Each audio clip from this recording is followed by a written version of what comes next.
আসসালামু আলাইকুম প্রিয় চাকরি প্রত্যাশী ভাই বোনেরা, সবাই কেমন আছেন? আশা করছি অনেক অনেক ভালো আছেন।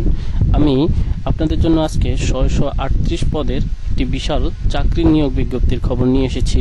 তো যেহেতু আমার এই চ্যানেলটি একদমই নতুন, তো আমি আশা করব আপনারা আমাকে অবশ্যই সাপোর্ট করবেন এবং আমার চ্যানেলটি অবশ্যই সাবস্ক্রাইব করে দিবেন এবং লাইক কমেন্ট শেয়ার করবেন।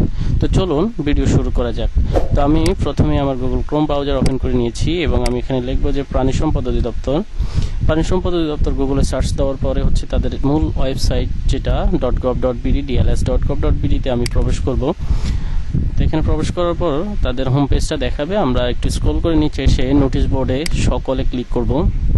সকলে ক্লিক করার পর একটু নিচে আসলে আপনারা দেখতে পারবেন যে 17/4/2024 তারিখে একটি নিয়োগ বিজ্ঞপ্তির নোটিশ রয়েছে। আমরা সেটাতে ক্লিক করলেই সেটি ডাউনলোড হয়ে যাবে এবং আমরা সেটাকে ওপেন করব।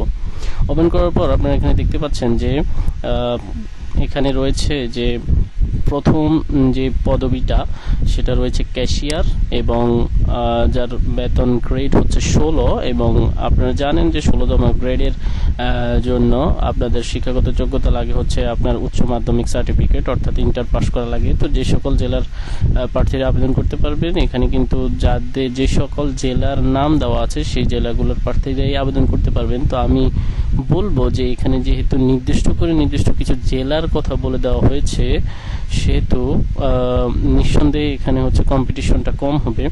তো এরপরে রয়েছে অফিস সহকারী কাম কম্পিউটার মুদ্রাক্ষরিক, এটাও 16তম গ্রেডের, তবে এখানে বিশাল একটি সংখ্যা কিন্তু রয়েছে, পদসংখ্যা রয়েছে 461টি।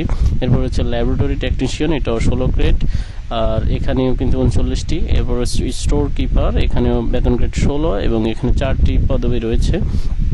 স্টোর কিপার সহকারী গুদাম রক্ষক, এখানে রয়েছে 4টি এবং এরপরে হচ্ছে ড্রাইভার, এটাও 16তম গ্রেডের, এখানে রয়েছে 49টি। আর পরে হচ্ছে ড্রাইভার ট্রাক্টর, যেখানে রয়েছে 5টি পদবি আর সেখানে রয়েছে বেতন গ্রেড 16। এরপর হচ্ছে মিল্ক ব্র্যান্ড ড্রাইভার, যেখানে বেতন গ্রেড হচ্ছে 16টি এবং পদসংখ্যা হচ্ছে 2টি। ট্রাক ড্রাইভার বেতন গ্রেড 16 এবং পদসংখ্যা হচ্ছে 6টি। ড্রাইভার ট্রলি বেতন গ্রেড হচ্ছে 16 এবং পদসংখ্যা হচ্ছে 4টি। ড্রাইভার লরি বেতন গ্রেড হচ্ছে 16 এবং পদসংখ্যা হচ্ছে 4টি।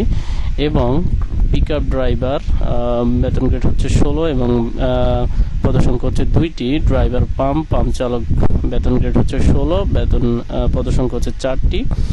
এবং আপনারা দেখতে পাচ্ছেন সর্বমোট 638 পদে হচ্ছে এখানে জনবল নিয়োগ নেওয়া হবে। তো সবগুলো দেখা যাচ্ছে এখানে 16তম গ্রেডের এবং 16তম গ্রেডের জন্য অবশ্যই আপনাদের এইচএসসি অর্থাৎ উচ্চ মাধ্যমিক পাস থাকা লাগে। তবে যেগুলো স্পেশাল সেগুলো যেমন পিকআপ ড্রাইভার, এখানে কিন্তু কোনো স্বীকৃত শিক্ষা বোর্ড থেকে জুনিয়র স্কুল সার্টিফিকেট, অর্থাৎ এখানে হচ্ছে আপনার শিক্ষাগত যোগ্যতাটা জরুরি নয়, এখানে জাস্ট হচ্ছে আপনাকে এই যে ড্রাইভিং লাইসেন্স এবং এই যে দেখুন 3 বছরের অভিজ্ঞতা এইগুলা চেয়েছে। সুতরাং এইখানে কিন্তু তেমন একটা জরুরি নয় যেগুলো ড্রাইভার। আর সব জায়গাতেই কিন্তু তারা নির্দিষ্ট করে দিয়েছে যে কারা কারা এখানে আবেদন করতে পারবেন, কোন কোন জেলার প্রার্থীরা। তবে এইখানে আবেদন করার জন্য অবশ্যই আপনাদেরকে প্রাণী সম্পদ অধিদপ্তরের ওয়েবসাইটে প্রবেশ করে অনলাইনে নিয়োগ আইকনে পাওয়া যাবে, অর্থাৎ প্রাণী সম্পদ অধিদপ্তরের যে ওয়েবসাইট রয়েছে সেখানে অনলাইনের নিয়োগের যেই কর্নার রয়েছে সেখান থেকে আপনারা কিন্তু এখানে আপনারা একটু খুঁজে দেখলেই অনলাইনে নিয়োগের কর্নারটা আপনারা পেয়ে যাবেন। তো এটা কিন্তু অবশ্যই অনলাইনের মাধ্যমে আবেদন করতে পারবেন এবং আপনাদের পরবর্তীতে হচ্ছে যে আবেদন শুরু অলরেডি হয়ে গেছে 18/4/2024 তারিখ থেকে, যেহেতু আজকে 23 তারিখ অলরেডি শুরু হয়ে গেছে এবং আবেদনের শেষ সীমা হচ্ছে 19/5 অর্থাৎ আগামী মাসের 19 তারিখে আবেদনের শেষ সীমা শেষ হয়ে যাবে। আর আপনারা এটা অনলাইনে অবশ্যই আবেদন করতে পারবেন। যারা হচ্ছে আবেদন করতে পারবেন না তারা অবশ্যই কমেন্ট করে জানাবেন এবং কমেন্ট করলে আমার সাথে যোগাযোগ করলে আমি আপনাদের আবেদনটা সম্পূর্ণ করে দেওয়ার চেষ্টা করব। তো আজকের ভিডিও এখানে শেষ করছি। পরবর্তী ভিডিও দেখার আমন্ত্রণ রইল। আল্লাহ হাফেজ। আসসালামু আলাইকুম।